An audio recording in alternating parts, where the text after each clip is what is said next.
제목을 보시면 한국인만 모르는 한중 군사 협약 체결, 한미 동맹 붕괴라는 암 걸린 대한민국. 그러니까 지금 현재 대한민국에서는 아까와 마찬가지로 이런 간첩뿐만이 아니라 현재 문재인 정부가 취하고 있는 친중적 스탠스가 네. 어느 정도로 심각한가에 대해서 제가 지금 설명을 드릴 겁니다. 네. 근데 이 부분에 대해서 지금 국내 언론도 거의 함구를 하고 있어요.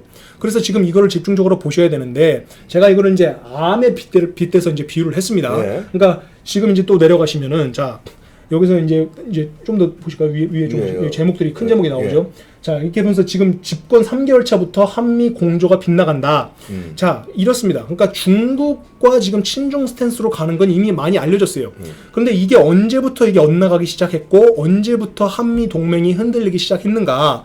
그거를 이제 찬찬히 뜯어보면은, 제가 추적해본 결과 2017년 8월 26일. 문재인 정부 들어서서 얼마 안 있다가네. 예, 불과 거의 3개월 만이죠. 야하. 그때 이제 북한이 미사일을 쐈습니다. 예. 단거리 탄도미사일을 쐈어요. 이 8월 26일 날. 예. 근데 이 미사일을 쏘자마자 어떤 반응이 나왔냐면은, 문재인 정부는 청와대에서 지금 방사포를 쐈습니다. 라고 말을 했고, 미국 태평양 세력 사령부는 단거리 탄도미사일을 쐈습니다. 그렇지. 그러니까 이게 지금 그러니까 박근혜 정부에서 문재인 정부로 넘어와서 처음 엇박자가 난 거예요. 그러니까 나중에 가서는 이제 미국이 한 수 접어줘서 이거를 맞추려고 나중에는 그래 방사포인 것 같더라 이런 식으로 좀 무마를 해줬어요.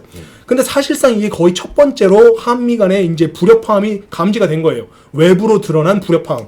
그래서 제가 보기로는 이때가 이제 시발점이고, 이 이후부터는 계속해서 이제 미사일 가지고 발사체라고 우기기도 하고, 미국은 계속 그 탄도미사일이라고 하는데도 불구하고 발사체니 뭐 불상의 발사체 이런 말 계속 우기죠. 그 다음에 뭐 미사일 개수 틀리고 도발 원점 틀리고 이런 것들이 이제 미국과의 공조와 틀린 방향으로 나가고, 일본의 정보와도 틀린 형태로 계속해서 나갑니다. 그러니까 이게 한마디로 외부로 드러난 한미 동맹 붕괴의 전조 증상이다. 그렇죠. 그래서 요거를 이제 암으로 시작하면 바람 증상, 그러니까 이 암이 걸리기 시작한 증상의 초기 단계를 제가 이렇게 분석을 했습니다.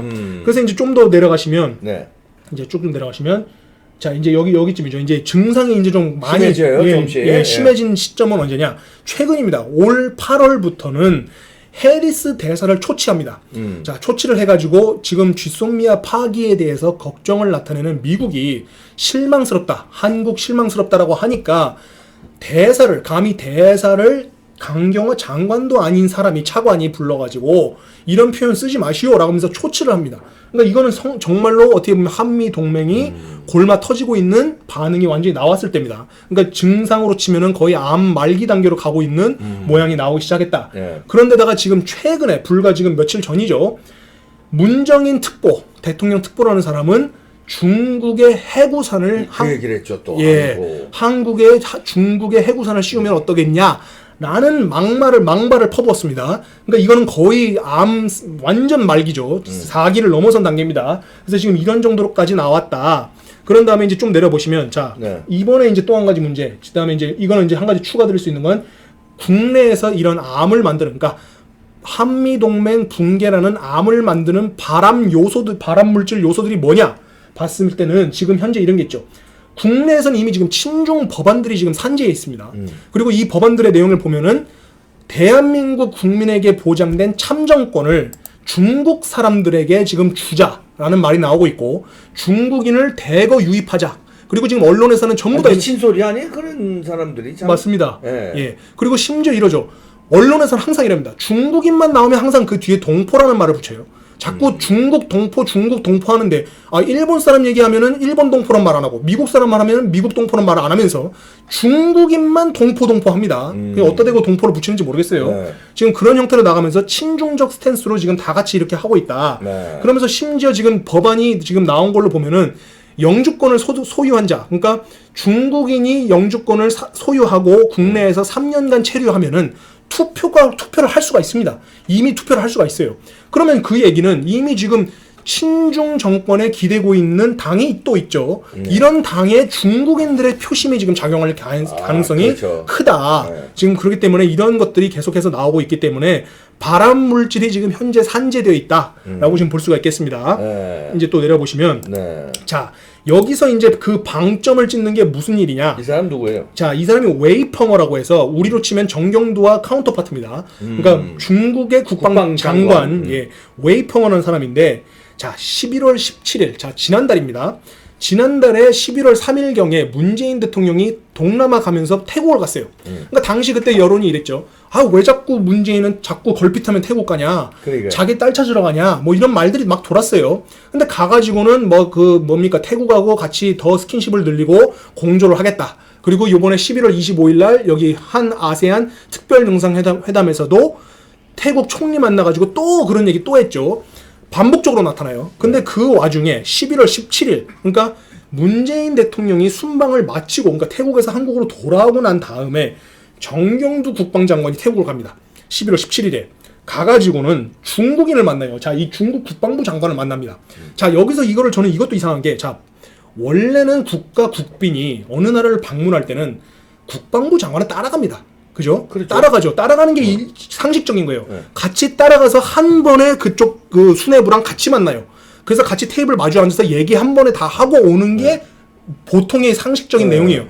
근데 굳이 문재인은 11월 3일 날 갔다가 치고 빠지고 다시 국방부 장관 정경두는 그 좀 한 주 지나서 치고 빠져요. 일주일 만에. 예. 그러면 자, 내가 언론이라면 이 언론 커버리지를 쳤을 때 이 문재인 대통령을 이걸 가서 찍는 게 더 아무래도 많이 주목이 되죠. 그렇지. 근데 이 주목이 다 해서 이제 스포트라이트가 꺼지고 빠지면. 한국으로 돌아왔을 때 정경두가 간 셈이에요.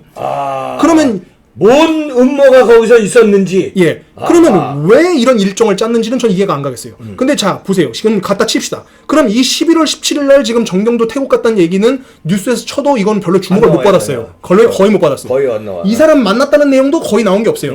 그러면 이 사람 만났다는 내용의 뉴스들을 보면 뭐라고 하느냐? 일본하고 지소미아 파기하는 와중에 중국과는 덕담을 주고받았다. 이런 식으로 나와요. 이 사람을 만났는데, 자, 생각해보세요. 중국 시진핑이 믿고 있는 국방부 장관이에요. 중국의 모든 군사력을 움켜쥔 사람을 정경두가 만났는데, 고작 우리나라 언론에서는 둘이 덕담 주고받더라. 이 내용이에요. 왜 만났는지는 나온 게 없어요. 그 내용이 핵심인데, 왜 만났냐? 자, 이 만난 이후에 외신이 무슨 제목을 달았냐? 읽어보세요. 자, 여기입니다. 이게 지금 이 텔레그라프, 영국의 이제 유명한 그 매체죠. 텔레그라프에서 미국의 방위비 5조 원 요구로 화가 난 한국에 중국은 국방협약에 서명했다. 이게 뭔 소리입니까? 이게 뭔 개소리입니까? 이게 지금 그냥 들으면 이런 내용이에요. 지금 한미 동맹입니다. 한국과 상호 뮤추얼 디펜스라 해가지고 상호 안보 조약을 맺어놓은 상태인데, 지금 걸핏 들으면 지금 중국하고 국방 협약 맺었다는데 지금 그렇게 돼 있어요. 서명한 거예요? 지금 이렇게 돼 있습니다. 야, 이거 깜짝 여기 써 놀랄 있죠. 얘기네요. China signs defense agreement예요. 디펜스 어그리먼트네. 이런 제목, 국방 협약이네. 예, 이런 제목을 외신이 달아요. 이게 만약에 틀린 내용이면 이 외신 망해야죠, 지금. 근데 지금 이런 제목을 달았는데 국내에서 나온 게 없다. 그러면 분명히 이 정경두가 이 웨이펑어를 만난 거는 보통 일이 아니에요. 예산 일이 아니에요. 그렇죠. 이거는 전례를 찾아볼 수 없는 일이 지금 벌어진 겁니다. 대한민국이 중국하고 군사 협약을 맺는 전초 단계를 지금 이걸 깔아놓은 거예요. 그런데 여기서 이 내용 중에 나온 게 뭐냐? 여기서 뭐라 하냐? 2020년부터 내년부터는 중국과 한국이 더 집중적인 이 군사 이 동맹과 같은 이런 모든 협약을 증진해 가겠다고 지금 약속을 한 상태입니다. 이것들 봐라, 아주 그냥. 지금 이런 게 나오는데 국내에서는 덕담을 주고받았다? 지금 뭐가 지금 주고 뭐가 지금 격가진지를 지금 모르고 있죠. 이런 식으로 지금 그러니까 미국 입장에서 보면요. 미국 입장에서 보면 지금 가상의 최대의 적국은 중국이에요. 예, 맞습니다. 근데 우리 한국은 최고의 동맹국 중에 하나예요. 근데 맞습니다. 우리 동맹국이 한국이 국방장관이라는 사람이 적국의 국방장관하고 짬짬이 해가지고 협약을 맺어? 맞습니다. 그 미국 입장에서 보면 이거 배신자 아니야? 이거 뭐야 이거? 맞습니다. 이렇게 되는 거죠. 완전한 배신자죠. 그리고 자, 이 사건이 벌어지고 있죠. 좀 내려보시고요. 여기 보시죠. 여기를 한번 체크를 해주세요. 자, 이게 자 19일이에요. 11월 19일. 이때 무슨 일이 있었냐? 방위비 분담금 5조 원을 이제 미국이 요구를 해가지고 한국 측과 미국 측이 만났어요. 만나서 여기서 이제 회의를 했어요. 자, 5조 원 이 내용을 얘기하는데, 자 여기 한번 이거 파란색으로 써주시겠어요? 요날 그러니까 이틀 뒤입니다. 이 정경두가 웨이펑어 만나고 이틀 뒤에 한미 이 수장들이 만나가지고 방위비 분담금을 이제 협상을 하기 시작했어요. 그런데 80분 만에 미국이 결렬을 했어요. 그러니까 박차고 나갔어요, 회의장에. 네. 자, 당초 8시간을 회의한다고 했는데 불과 80분 만에 조기 결렬됐다. 이때 이유가 뭐냐면 미국이 그 회의장을 나가버렸어요, 무단으로. 박차고 나갔네. 네, 박차고 나갔어요. 그러니까 근데 그때 당시 여론에서 뭐라고 했냐? 아이 미국은 방위비 5조 원 올려놓고서 말이야 회의도 하다 말고 나가버려? 아이 이런 게 어디 있어? 이게 너무 동맹이지만 너무한 거 아니야? 이런 내용이 지금 팽배했어요. 근데 제가 뭐라 했어요? 이게 지금 19일이죠? 네. 이 둘이 사인한 게 언제예요? 17일이에요. 이틀 이틀 만에, 뒤에요. 이틀 뒤. 아하. 이거를 생각하면 미국의 입장이 완전히 이해가 되죠. 그렇지. 자, 중국 내가 제일 지금 싫어하는 적국과 하고 내가 가장 믿는 친구가 이틀 전에 가서 군사협약을 하고. 그러면 이거 회의를 할 맛이 나겠어요? 이게 지금 회의를 할 수가 있겠어요? 박차고 나갈 만하죠. 근데 이런 내용을 이런 반구 없고 그냥 박차고 나간 미국만 마치 나쁜 쪽으로 지금 뭘 매도를 했습니다. 네. 이거를 같이 연달아서 생각하면은 미국이 박차고 나갈 수밖에 없는 겁니다. 그렇죠. 그러니까 이런 상태로 지금 한국이 치닫고 있다. 자, 그러면은 여기서 이제 또 뭐가 있냐면은 지금 현재 문재인 정권이 추진하고 있는 이 동남아랑 이 스킨십, 그 다음에 중국과의 스탠스가 뭐냐면 이거 솔직히 말하면 노무현 때 다 해놓은 겁니다. 자, 2003년에 보시면은 노무현 대통령이 가가지고 다자 협력을 증진하자 이런 식으로 했어요. 그러니까 지금 문정인이도 그렇고 지금 이 청와대 쪽에서 늘 하는 얘기가 한미 동맹을 대체할 다자 협력을 해야 된다. 다자 협력 체계를 해야 된다. 국방부 연구 보고서에서도 다자 협력합니다. 그렇죠. 이게 무슨 말이냐면 말만 다자 협력이지 중국하고 하자는 거예요. 그러니까 겉으로 표면적으로는 한중 동맹을 못 하니까 다자 협력이라는 그럴듯한 말로 포장을 해가지고 지금 하고 있는데 이 내용이 노무현 때 방중을 해가지고 당시 후진타오하고 이걸 체결을 하고 온 내용이 이런 내용이에요. 그런데 자, 노무현 끝나고 나서 누가 들어왔죠? 이명박 들어오고 박근혜 들어왔어요. 10년 동안 자기네들이 미리 다 해놓은 약속을 이행을 할 수가 없었어요. 우익 정권이 2번 연달아 들어오니까. 그래서 여기서부터 중단돼 있던 거를 문재인이 다시 들어와서 이 공백을 뛰어넘고 다시 이거 끊어진 연결고리 다시 악수하자. 이겁니다, 지금. 그래서 노무현 때 뭐 했나를 다시 보시면 지금 뭐 하는지가 데칼코마니입니다. 그대로 데칼코마니에요. 그래서 지금 근데 이거를 지금 진척을 지금 쫙쫙 빼고 있어요. 지금 문재인 정권이. 근데 이거를 지금 모르고 이게 마치 문재인만 하는 거 아니야 하지만 이미 이거는 20년 전부터 엄청난 이 포석을 가지고 장기 플랜에 의해서 지금 이 정권은 착착착착 지금 가고 있는 겁니다. 이러한 큰 그림을 보시고 이게 얼마나 위협적인지를 아셔야 돼요. 그거는 중국하고만의 문제가 아니라 예. 북한과의 삼각 협력이라고 볼 수 있습니다. 그러니까 북한의 말하자면 압박, 그다음에 맞습니다. 중국의 압박하고 거기 맥을 같이 하는 문재인 정부, 노무현 정부에서 중국과 북한하고 그쪽으로 삼각 동맹으로 가자. 맞습니다. 그쪽 편대에 쓰겠다는 거죠. 이게. 예. 지금 이렇게 되고 있습니다. 그러면 자, 여기서 제가 한 가지 짚고 넘어갈 게 뭐냐면 자, 조금 내려가실까요? 네. 예, 이분이 이제 닉슨 대통령이시죠. 닉슨이죠. 이분이 이제 위대하신 대통령이시고 닉슨 독트린이라는 것을 말씀을 발표를 하셨습니다. 그 닉슨 독트린의 골자가 뭐냐면 핵 우산, 그러니까 뉴클리어 엄브렐라를 이분이 말씀하신 겁니다. 자, 이 얘기를 제가 왜 하냐? 문정인이가 얼마 전에 말한 중국의 핵우산을 남한에 씌워주면 어떻겠냐라는 발언을 한번 제가 곱씹어보기 위해서 말씀을 드리는 겁니다. 네. 자, 여기서 문정인이가 핵우산이라고 하니까 국내 뉴스에서는 이렇게 말합니다. 이거 갑자기 중국 핵우산 얘기를 하네? 라고 해서 그냥 그 정도에서 끝났어요. 근데 이 문정인의 이 핵우산 발언이 얼마나 위협적인지를 뜯어서 분석을 하면은 두 가지가 있습니다. 여기에는 두 가지 전제가 있어요. 그러니까 내가 어떠한 주장을 하기 위해서는 이것과 이거를 전제로 깔고 얘기를 하는 겁니다. 네. 자, 그래서 이 핵우산 주장의 전제 두 가지 중에 첫 번째가 뭐냐? 자, 미국의 주적화입니다. 자, 이 전제가 왜 들어가냐면 핵우산이라는 걸 제가 설명을 간략히 드리겠어요. 핵우산이라는 건 이럽니다. Second strike. 자, first strike랑 second strike가 있어요. 이게 뭐냐면 핵으로 어느 나라가 공격을 하는 것. 그러니까 첫 번째 공격을 하는 거를 first strike라고 얘기를 하고 이거를 한 대 얻어맞고 응징으로 때리는 걸 second strike로 합니다. 네. 자, 그러면은 핵 우산은 뭐냐? second strike예요. 그러니까 남한, 대한민국이 북한이든 중국이든 러시아든 누구든지 간에 핵을 한 방 first strike로 얻어 터지면 대한민국 쏘면 네, 맞으면 세칸으로 나라는 박살낸다. 박살낸다. 이게 미국이 말하는 핵우산이에요. 핵우산 개념입니다. 네. 자, 그러면 문정인이가 이 말을 중국한테 요청을 했다? 이건 무슨 말이냐면 자, first strike의 대상이 미국이란 얘기예요. 그렇죠? 자, 미국이 주적이고 미국이 먼저 대한민국에 대해 핵을 떨어뜨리면 중국이 미국한테 핵을 때려달라는 얘기예요. 이게 도대체 이게 첫 번째 가설이에요. 이게 전제입니다. 이게 도대체 이게 무슨 소리냐면 이게 정말 개소리 중에도 이런 개소리가 없어요. 말도 안 되는 소리죠. 자, 생각을 해보세요. 미국이 70년을 피를 나눈 혈맹이고 대한민국의 친구인데 가장 믿고 있는 친구가 나를 쏘는 총을 쏜다? 그래서 이 총을 맞는 거를 내 도둑놈한테 가서 총을 쏴달라고 대신 욕을 한다? 이게 말입니까? 방구입니까? 지금 이게 방구도 아니야 이거는. 예, 이게 방구 진짜 모욕하지 마세요. 방구를 어디다 모욕을 거기다. 이게 지금 문정인이가 말한 핵 우산의 첫 번째 전제입니다. 두 번째 전제는 뭐냐? 자, 여기서 이런 말을 합니다. 이게 영어로 말을 했어요. 이 문정인 씨가. 근데 여기서 이거를 한국말로 제가 읽어드리면 이랬어요. 좋다. 한국인들은 너희들 주한미군이 떠나라라고 한다면 중국이 북한을 설득해서 한국의 핵 우산을 제공하면 어떻겠나? 이게 문정인이가 실제 말한 그 내용 제가 지금 읽어드린 거예요. 영어를. 예. 요걸 읽어드린 거예요. 예. 자, 여기서 중요한 거 두 번째 전제가 여기 들어갑니다. 자, 뭐라 나오냐면 설득. 자, 북한을 설득한다. 자, 이게 두 번째 문정인이 깔고 있는 전제예요. 네. 이게 무슨 말이냐? 중국이 한국에게 핵우산을 줄 때는 그냥 주는 게 아니라 북한한테 허락을 맡으라는 얘기예요. 설득을 하라는 얘기는. 그러니까 네, 북한을 설득해서 한국이 내 안보를 적한테 맡기는 와중에도 북한한테 허락을 맡으라는 얘기가 여기 들어가 있는 거예요. 그러면은 이게 무슨 말이냐면 한국이 우리나라 안보를 지키기 위해서 중국과 북한을 상전으로 모시고 니들 둘한테 허락을 맡고 나는 내 안보를 책임져달라 라는 내용이에요. 지금 이게 두 번째 무서운 전제입니다. 그러니까요. 그러면은 자, 대한민국이 언제부터 우리나라의 국방을 책임지는데 중국한테 허락을 맡고 북한한테 허락을 맡았습니까? 자, 미국의 고든참 변호사가 뭐라 했냐면 사드 3불 원칙을 미국에 가서 체결하고 왔다고 하니까 그때 이랬어요. 아니, 대한민국이 언제부터 중국한테 국방 문제를 논의하러 다녔습니까?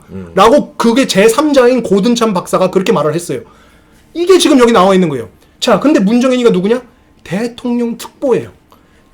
외교안보 특보. 대통령의 생각을 대변하는 사람이에요. 문정인의 주둥이가 문재인의 주둥인데 지금 이런 말을 하고 있어요. 아니 문재인의 가정교사 선생이지 예. 문정인이가. 예. 문재인의 선생이 문정인이. 이 같은 문씨 둘이가 지금 한단 소리가 첫 번째 전제가 미국을 주적으로 해서 미국이 한국을 핵으로 때리면 중국이 보호해 주시오가 첫째고 둘째가 북한과 중국을 상전으로 모시고 검사를 맡고 설득을 해서 우리를 지켜주시오.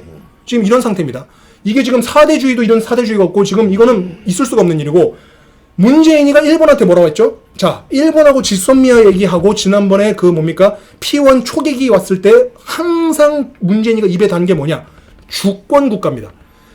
우리가 주권 국가인데 감히 어디 일본이 끼어들어? 이렇게 말을 했어요. 근데 그따 대놓고서는 중국하고 북한 앞에서는 주권 국가입니까? 지금 우리가 지금 주권 국가입니까? 우리 국방을 얘들한테 맡겨요? 이거는 지금 쉽게 설명하면 이겁니다. 내가 우리 집을 이제 지키겠다고 대문을 튼튼히 만드는데 우리 집을 치고 들어올 잠재적 강도들한테 찾아가가지고 아이고 강도님 우리 집 대문 좀 튼튼하게 할 건데 괜찮겠어요? 지금 이거 물어보는 셈입니다. 허락을 맡는 거예요. 허락을 맡는 겁니다.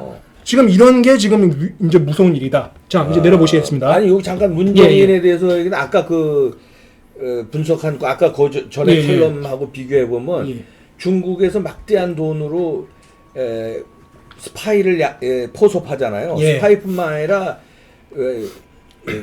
북한도 그게 특징이거든요. 영향력 있는 인사. 다시 말해서 그러니까 한국 정치 외교안보 내지는 언론 내지는 민심에 영향을 줄 수 있는 인사를 포섭하는데 맞습니다. 북한이 그게 선수거든요. 그럼요. 중국도 선수인데 공산주의 국가들이 그 선수인데 중국은 막대한 돈을 가지고 있잖아요. 그러니까 문정인 같은 사람들이 왜 이런 얘기를 하는지 문정인 같은 사람들이 중국에 가서 무슨 대접을 받는지 이런 것도 사실 국정원에서 조사를 해야 돼요. 맞습니다. 근데 국정원에서 문정인을 조사하겠어요?